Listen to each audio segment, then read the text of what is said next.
Jasmine ഇന്ന് D J സിബിൻ്റെയോട് പറയുന്നുണ്ട് ജാസ്മിനും ഗബ്രിയും തമ്മിലുള്ളത് പ്യുവർ ആയിട്ടുള്ളൊരു സ്നേഹം മാത്രമാണ്. ജാസ്മിന് ഗബ്രിയോട് അത്രയധികം സ്നേഹമുണ്ടെന്നും അതൊരിക്കലും പ്രണയമല്ല എന്നുള്ള കാര്യം ജാസ്മിൻ പറയുന്നുണ്ട്.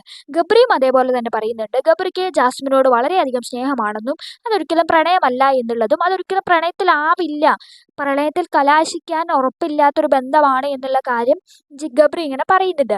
മാത്രമല്ല അത് ജാസ്മിൻ കൂട്ടിച്ചേർക്കുന്നുണ്ട്. ജാസ്മിൻ ആരെയും ബോധ്യപ്പെടുത്തേണ്ട ആവശ്യമില്ല, ജാസ്മിൻ ഒരിക്കലും ഇമേജ് കോൺഷ്യസ് അല്ല എന്നും ജാസ്മിൻ ആകെ ബോധ്യപ്പെടുത്തേണ്ടതായിട്ടുള്ളത് ജാസ്മിൻ്റെ പുറത്ത് കമ്മിറ്റഡ് ആയിട്ടുള്ള ഒരാളെയും പിന്നെ ഫാമിലിയെയും മാത്രമാണ് ബോധ്യപ്പെടുത്തേണ്ടതായിട്ടുള്ളതും അവരെ മാത്രമേ ഞാൻ പരിഗണിക്കുന്നുള്ളൂ, ബാക്കി ആരെപ്പറ്റിയും ഞാൻ ചിന്തിക്കുന്നില്ല, ഞാനൊരു ഇമേജ് കോൺഷ്യസ് അല്ല എന്നുള്ളത് ജാസ്മിൻ അവിടെ തീർത്തു പറയാണ്. ഇപ്പോൾ ഡി ജെ സിബിൻ അവിടെ ചോദിക്കുന്നുണ്ട് അപ്പം നിങ്ങൾക്ക് ഒരിക്കലും ഒന്നിക്കാൻ കഴിയില്ല എന്ന് ഉറപ്പുള്ളത് കൊണ്ട് നിങ്ങൾ അതൊരു സൗഹൃദത്തിൽ ഒതുക്കി എന്നാണോ എന്നുള്ള കാര്യം ഡി ജെ സിബിൻ അവിടെ ചോദിക്കുന്നുണ്ട്.